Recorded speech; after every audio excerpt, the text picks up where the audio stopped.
안녕하세요. 감리교 교육마당의 정태근 목사입니다. 성경 속에는 많은 전쟁 이야기가 기록되어 있습니다. 그 전쟁들 가운데에 인상 깊은 전쟁 이야기가 있는데 바로 기드온의 300용사가 미디안 족속과 싸워서 승리를 거둔 이야기일 것입니다. 그래서 오늘 성경 돋보기 주제는 기드온의 300용사에 대해 살펴보고자 합니다. 그 전에 먼저 미디안 족속은 어떤 사람이었는지를 살펴보도록 하겠습니다. 미디안 족속의 시작은 아브라함에서부터 시작합니다.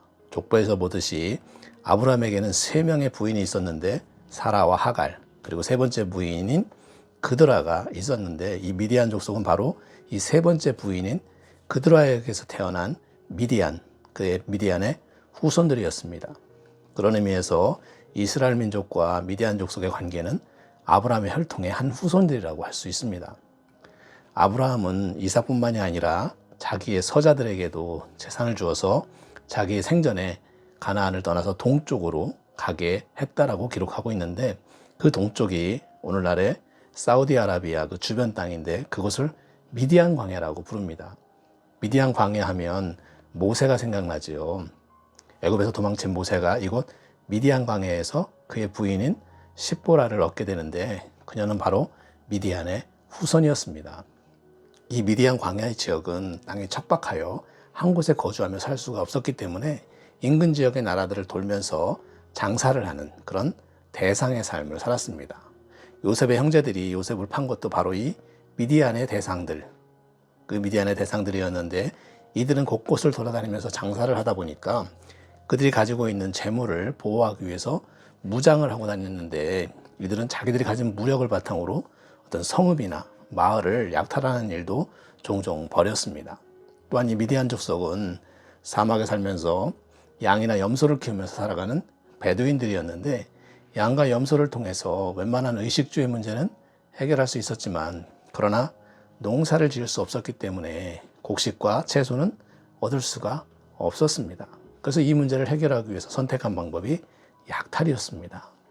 그래서 미디안 족속은 일명 사막의 바이킹이라고 불릴 정도로 싸움과 약탈에 능한 사람들이었습니다. 낙타를 탄 전사인 미디안 족속들이 워낙 강하다 보니까 이스라엘 백성들로서는 이들을 감당할 능력이 없었습니다. 성경에는 이들로부터 이스라엘 민족이 7년간 핍박을 받았다고 기록하고 있습니다. 그래서 이스라엘 백성들은 이 평지를 피해서 산에 굴이나 산성을 만들어 놓고 살았는데 그렇게 해서 그들이 쳐들어오면 그곳으로 피해서 비록 목숨은 건질 수 있었지만 그 산에 있는 굴에서 아래 평지에 자신들이 심어놓은 그 농작물들을 약탈해가는 모습을 아마 지켜보았을 텐데 그 심정이 어떠했겠습니까? 이스라엘 백성들이 농사만 지어놓으면 이렇게 미디안 족속들이 쳐들어와서 다 약탈해가니 얼마나 힘들었겠습니까? 결국 이스라엘 백성들은 하나님께 부르짖었고 하나님은 기드온을 통해서 군사를 모으게 하셨습니다. 그렇게 해서 모인 사람들이 32,000명이었습니다. 그러나 이 32,000명도 미디안 족속들의 그 수에 비하면 터무니없이 적은 숫자였습니다. 사사기 8장 10절에 보면 미디안 군사의 수가 13만 5천 명이 되는 것으로 나오는데 약 5대1의 싸움이었습니다. 그것도 싸움에 능한 사람들과 싸워야 하는 전쟁이었습니다. 그런데 하나님은 그들 가운데 두려워서 떠는 자들을 돌려보내게 하셔서 22,000명이 돌아가고 이제 10,000명만 남게 되었습니다. 5대1의 싸움도 될까 말까 한데 이제 13대1의 싸움이 된 것입니다. 다들 아시다시피 고대의 전쟁은 숫자가 많아야 유리한데 오히려 숫자를 줄이신 것입니다. 그런데 하나님은 그 1만 명도 아직 많다고 하시면서 냇가에서 물을 먹는 방법으로 숫자를 줄이셨는데 무릎을 꿇고 엎드려서 이렇게 물을 핥아먹는 사람들도 있었고 손으로 떠서 마시는 사람들도 있었는데 손으로 떠서 마신 사람들은 돌려보내고 핥아먹는 사람들만 남게 하셨습니다. 그렇게 해서 남게 된 사람들이 300명이었습니다. 기드온과 이들 300명은 손에 나팔과 빈 항아리를 들고 그 항아리 안에는 횃불을 감추고 미디안 진영 근처로 가서 여호와를 위하라, 기드온을 위하라 이렇게 외치면서 나팔을 불고 항아리를 깨치면서 소리치니 그들이 당황하여 자기들끼리 막 싸우기도 하고 도망가다가 이스라엘 백성들에게 죽임을 당하게 되었습니다. 이렇게 해서 이스라엘 백성들은 하나님의 도우심으로 승리를 거두게 되었습니다. 서론이 좀 길었습니다. 이 이야기를 읽다 보면 그 내용의 드라마틱한 성격 때문에 중요한 부분을 놓치기도 하고, 또 하나님이 선택한 그 300명이라는 그 느낌 때문에 이 기드온의 300용사에 대해 큰 의미를 부여하려는 경향이 있습니다. 그래서 교회마다 기드온의 300용사를 파견한다고 하기도 하고, 기드온의 300용사를 보내달라기도 하고, 또 우리가 기드온의 300용사가 되자는 식의 구호를 외치기도 하고, 기드온의 300용사 기도 명단이라고 해서 교회 벽에 명단을 붙여놓기도 하는 것을 보게 되는데, 사실 기드온의 300용사는 그렇게 의미를 부여할 사실 그런 대상은 아닙니다.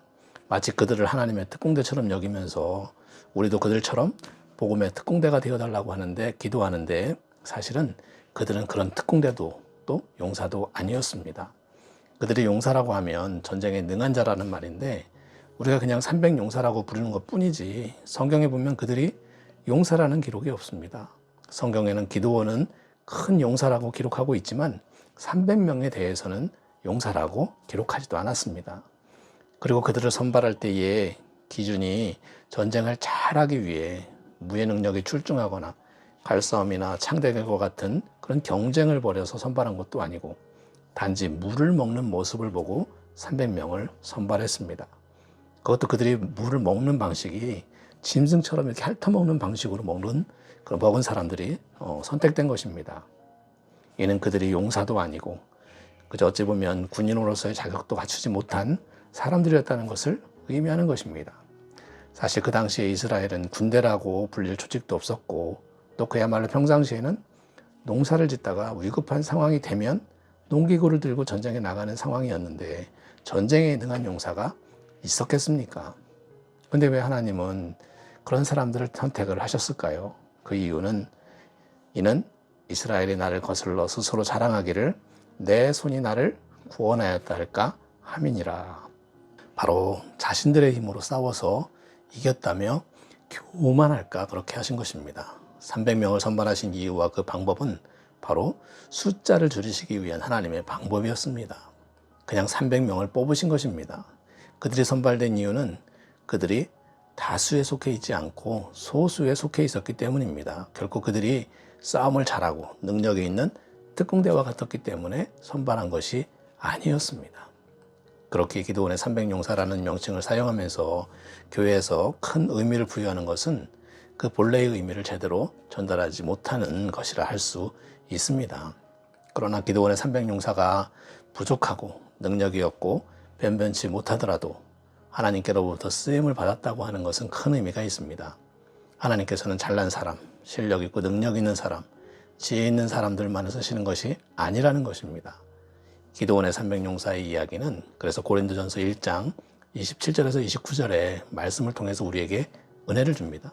하나님께서 세상에 미련한 것들을 택하사 지혜 있는 자들을 부끄럽게 하시고 세상에 약한 것들을 택하사 강한 것들을 부끄럽게 하려 하시며, 하나님께서 세상에 천한 것들과 멸시받는 것들과 없는 것들을 택하사 있는 것들을 패하려 하시나니 이는 아무 육체도 하나님 앞에서 자랑하지 못하게 하려 하심이라. 하나님께서는 우리가 부족하고 연약하고 능력과 지혜는 없지만 그럼에도 불구하고 기드온의 300용사를 쓰신 것처럼 그런 우리들을 사용하셔서 하나님 나라의 확장을 위해 우리들을 크게 사용하신다는 것입니다. 그렇기에 낙심하지 마시고 기드온의 300용사의 이야기를 통해 다시 한번 힘을 얻는 그런 기회가 되시기를 바랍니다. 감사합니다.